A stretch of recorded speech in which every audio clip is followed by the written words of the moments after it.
हर हर महादेव, जय श्री हरि, जय माँ लक्ष्मी। प्रिय भक्तों, भगवान विष्णु माँ लक्ष्मी की कृपा सदा आप और आपके परिवारजनों पे बनी रही। आप सभी का दिन शुभ और मंगलमय हो। आज मैं आप सभी को बताने जा रही हूँ सावन माह कृष्ण पक्ष की एकादशी व्रत कब रखा जाएगा। सावन माह का महीना भगवान भोलेनाथ को अति प्रिय है। सावन महीने के कृष्ण पक्ष की एकादशी तिथि पर कामिका एकादशी का व्रत रखा जाता है और एकादशी के दिन भगवान विष्णु की पूजा की जाती है। माना जाता है कि सावन महीने की कामिका एकादशी व्रत करने से भगवान शंकर भी प्रसन्न हो जाते हैं। मान्यताओं के अनुसार कामिका एकादशी पर व्रत करने और दान करने से पितरों को मोक्ष मिलता है और सभी पापों से भी मुक्ति मिल जाती है।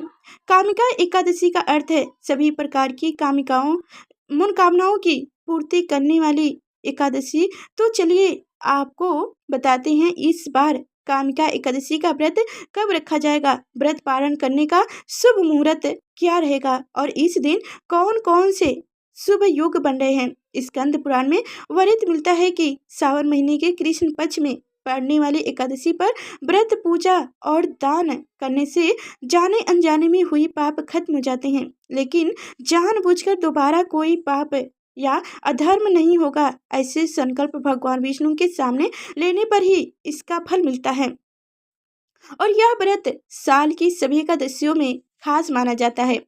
पौराणिक कथाओं के अनुसार धर्मराज युधिष्ठिर ने महाभारत काल के समय भगवान श्री कृष्ण से कहते हैं कि हे प्रभु, कृपा करके मुझे कामिका एकादशी का महत्व और उसका वर्णन सुनाइए। तब भगवान श्री कृष्ण ने कहा, हे धर्मराज, इस एकादशी व्रत की कथा स्वयं ब्रह्मा जी ने देवर्ष नारद को सुनाई थी। अंत में भी तुम्हें वही सुनाता हूँ। ब्रह्मा जी से एक बार नारद जी ने कामिका एकादशी की कथा सुनने की इच्छा प्रकट की। ब्रह्मा जी ने कहा, हे नारद, कामिका एकादशी व्रत की कथा सुनने मात्र से वाजपेयी यज्ञ का फल मिलता है। जो भी इस दिन व्रत करता है, यह इस तिथि पर शंख चक्र और गदाधारी भगवान विष्णु का पूजन करता है, उसे पुण्य की प्राप्ति अवश्य होती है। इतना ही नहीं, गंगा, काशी, नर्मदा और पुष्कर जैसे तीर्थों में स्नान करने से किसी व्यक्ति को जो फल मिलता है, वही फल भगवान विष्णु के पूजा से भी मिल जाता है। जिन लोगों को पापों से डर लगता हो, उसे ऐसे व्यक्तियों को कामिका एकादशी का व्रत अवश्य करना चाहिए। कामिका एकादशी का व्रत करने वाले भक्तों को 50 कुंड की योनि में जन्म नहीं लेना पड़ता, ऐसे स्वयं भगवान ने कहा है। जो भी मानुष सच्चे मन से श्रद्धा भक्ति से आज के दिन भगवान विष्णु को तुलसी पत्र अर्पित करते हैं, उन्हें भी कामिका एकादशी के दिन पुण्य फलों की प्राप्ति होती है। इस बार एकादशी की तीर्थ प्रारंभ होगी 30 जुलाई मंगलवार की शाम 4:46 से और समाप्त होगी 31 जुलाई बुधवार की दोपहर 3:55 पर। क्योंकि मंगलवार के दिन सुबह सूर्योदय से लेकर दोपहर तक 10वीं तिथि रहने वाली है, इसलिए 10वीं तिथि के नियमों का पालन मंगलवार को करके 31 जुलाई बुधवार को कामिका एकादशी का व्रत रखा जाएगा। सभी विष्णु जन या गृहस्थ जन इसी दिन उपवास रहेंगे। एकादशी ऐसे से एक दिन पहले नियमों का पालन करते हुए तुलसी पत्र या तुलसी जी की मंजरी तोड़कर रख लेनी चाहिए, क्योंकि एकादशी के दिन तुलसी पत्र तोड़ना पाप माना जाता है। 31 जुलाई बुधवार को सूर्योदय होगा सुबह 6:01 पर, सूर्यास्त होगा शाम 7:05 पर। ब्रह्म मुहूर्त सुबह 4:42 से 5:01 तक रहेगा।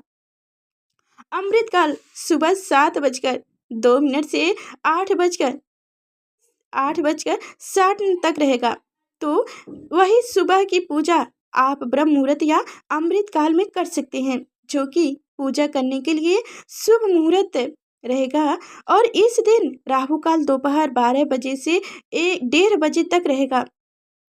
इस बार एकादशी का व्रत ध्रुव युग में रह जाएगा और ध्रुव युग इस दिन दोपहर में 2:01 पर समाप्त होगा। किसी की शुभ काम को यदि ध्रुव युग में किया जाए तो उसमें सफलता अवश्य मिलती है।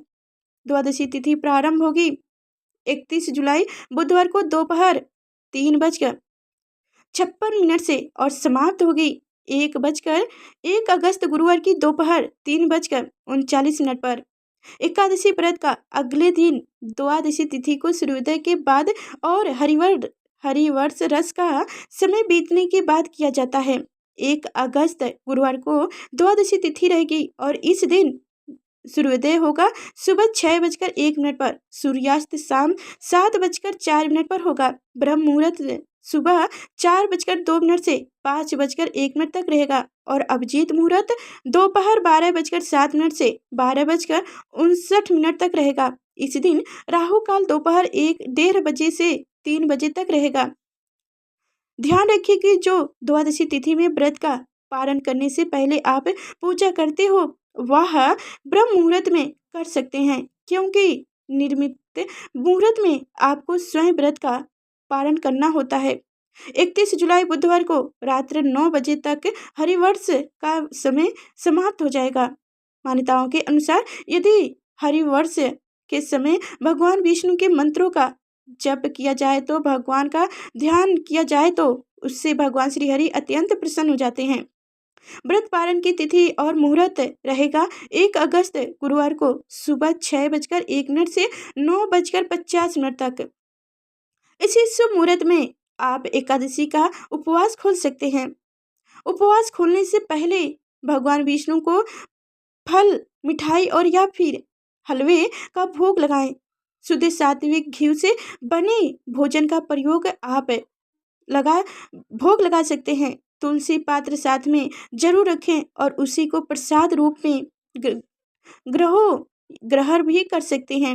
आप व्रत का पारण कर सकते हैं। इस बार गुरुवार के दिन व्रत का पारण किया जाएगा। ऐसे में हो सकता है कि आपने गुरुवार का उपवास भी रखता हो, तो यदि आप दोनों ही व्रत रखना चाहते हो तो आप एक एकादशी व्रत का पारण गुरुवार को पहले करें। तुलसी पात्र, जल, अमृत, पंचामृत या केवल फलों के जूस से आपको व्रत का पारण करना चाहिए और उसके बाद अगले व्रत की पूजा करके आपको दूसरे व्रत के नियमों का पालन आरंभ कर लेना चाहिए। ये थी आज की वीडियो। अगर जानकारी अच्छी लगी हो तो वीडियो को लाइक करके चैनल को सब्सक्राइब कर लीजिएगा। और हाँ, आप सभी को बता दें कि हमारे चैनल पर हर व्रत की कथा सुनाई जाती है, व्रत की विधि सुनाई जाती है और हर ये जो कथाएं आप व्रत की विधि जान रहे हैं इसकी कथाएं भी सुनाई जाएगी। तो कथा सुनने के लिए लाइक और चैनल को सब्सक्राइब करना ना ही भूलिएगा। फिर मिलेंगे अगले नेक्स्ट वीडियो में, तब तक के लिए धन्यवाद।